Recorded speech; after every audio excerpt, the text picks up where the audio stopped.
want to get back to the old days, the original, so the first time you did it out there on the beach, and what might have been some of the original motivations for taking a man down the beach and burning it. I'm going to tell you what I've been telling people for a couple of years.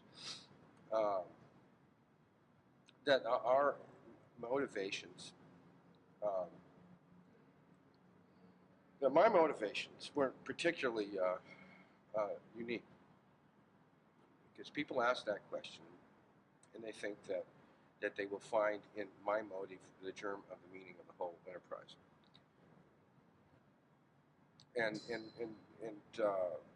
in my personal case, there are probably a number of things. You know, it was sort of, I was at a point of transformation in my life. I was entering into a fairly precocious middle age, and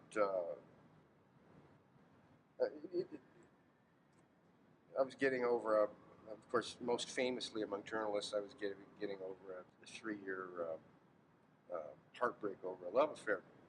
And actually, if you survey people who come out there, that's often the case.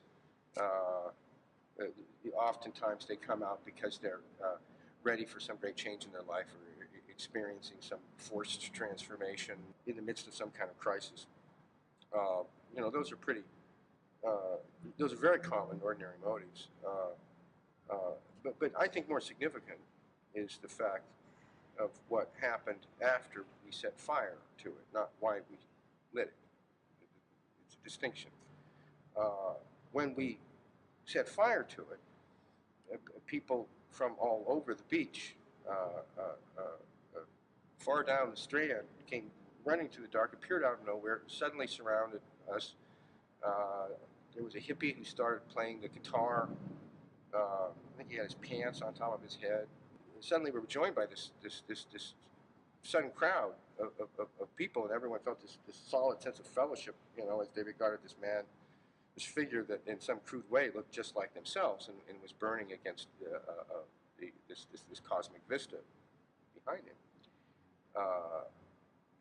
It was that response. It was the thrill of that led us to do it again. And if we hadn't done it again, of course, it wouldn't exist. It was what the fire did to us, not what we intended to do with the fire.